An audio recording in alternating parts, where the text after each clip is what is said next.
देखो बेटा इस तरह का एडिशन कैसे करेंगे, ये रियल नंबर्स के बीच में बेटा इस तरह का ऑपरेशन कैसे करेंगे, बहुत ईजी है बेटा। देखो लिख लेते हैं इसको, है ना, हम अपने रजिस्टर में लिख लेते हैं, फिर आपको दिखाएंगे। ये है 2√2 + 5√3 को जोड़ना है, किससे प्लस करना है, किससे √2 - √3 बेटा। ये देखो ये अपना ऑपरेशन है ना। देखो बेटा ये लिख लिया हमने, यहाँ पर हमें ऐड करना है। क्या करना है बेटा, ऐड करना है। देखो ये स्टेप बाय स्टेप देखते जाना, करते गए, ठीक है, बहुत आसान है, बहुत आसान है। ये पहला स्टेप है, ये बोलना कि ये बहुत आसान है। दूसरा देखो देखो बेटा दूसरा क्या करना है, यहाँ पर बेटा देखो सबसे पहले देखो सेम रूट वालों को एक साथ लिख लो, देखना जरा, √2 √3 और इनको एक साथ लिख ले, तो लिख लेते हैं 2 √2 + √2 लिख सकते हैं। अब √3 वालों को एक साथ कर लूँ + 5√3, और यहाँ पर क्या साइन है, यहाँ माइनस ही लगा देंगे। कोई दिक्कत हुई, बोलो बेटा जल्दी बोलो। स्टेप नंबर 2 समझ में आ गया।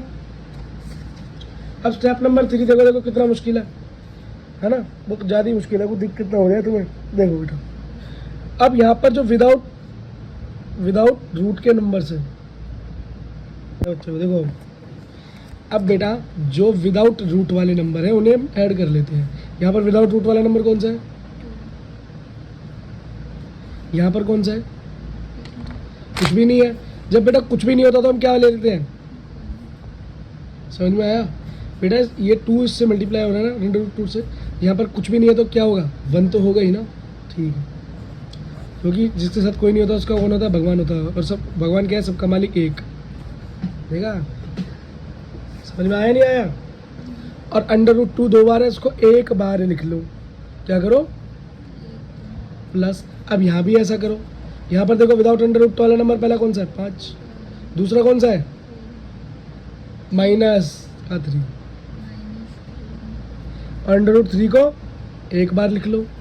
अब बेटा इनको जोड़ लो, ये क्या हो गया, 2 + 3 बोलो, और √2 ये कितना हो गया, बोलो बोलो बेटा, 5 में 3 गए 2, √, ये बेटा आपका क्या हो गया, आंसर। कोई दिक्कत, आसान था। ऐसे आसान क्वेश्चन बेटा पेपर में आएंगे, ठीक है। अब नेक्स्ट है हमारा मल्टीप्लाई। क्या है बेटा, बिल्कुल ध्यान से समझो, जैसे ऊपर वाला समझाया ना। पर बेटा एक चीज़ याद रखना, अगर इनकी आपने प्रैक्टिस नहीं की दोबारा तो फिर आप क्या हो जाओगे, इन्हें भूल जाओगे या मिक्स कर दोगे। बेटा क्वेश्चन है 6√5 को मल्टीप्लाई करना है 2√5 से, यही क्वेश्चन है बेटा। यह है एग्जाम्पल नंबर 13। कौन सा है बेटा, याद रखना, एग्जाम्पल नंबर 13 है ये, ठीक है बेटा।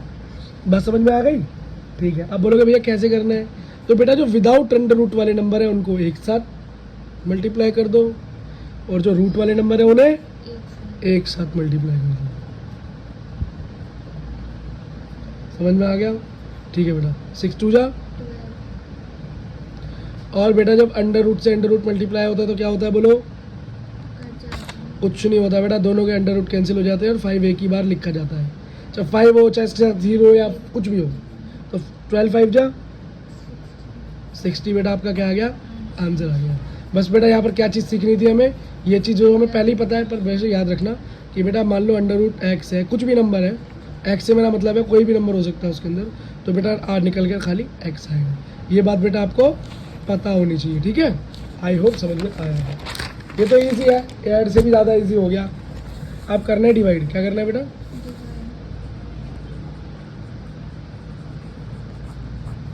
ये भी ईजी है बेटा। क्वेश्चन क्या दे रखा है आपको, एग्जाम्पल नंबर 14 दिया हुआ है। कौन सा, NCERT में एग्जाम्पल नंबर 14 क्या दिया है भाई, 18√50/2√3, मतलब 8√15 को डिवाइड करना है किससे, 2√3 से। तो आप बोलोगे ठीक है भैया हो जाएगा। देखो बेटा से करने का क्या तरीका है, सबसे पहले जो ऊपर है पहले है उसे ऊपर लिख दो, अब जिससे करना है उसे नीचे लिख दो।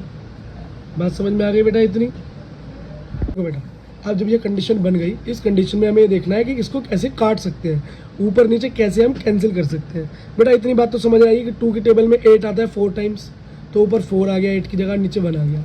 लेकिन बेटा √5 और √3 कैंसिल नहीं हो रहा। इस √15 को क्या हम तोड़ सकते हैं? यस। क्या हम √15 को √3 मल्टीप्लाई √5 बोल सकते हैं? नहीं बोल सकते। √3 3 5 जा 15, तो बेटा आंसर क्या आता है हमारा? 15, √15 ही आएगा। और इसके नीचे क्या बचा? √3, और ऊपर क्या बचा है? 4। अब देखो बेटा √3 से √3 नीचे कैंसिल हो गया। हमने जानबूझ के इसको ऐसे नंबर में तोड़ा है बेटा ताकि नीचे वाला कैंसिल आउट हो जाए। तो बेटा ऊपर क्या बचा? √4 और √5, तो मेरा आंसर आ गया 4 √। ईजी है, कोई दिक्कत नहीं है, ठीक है।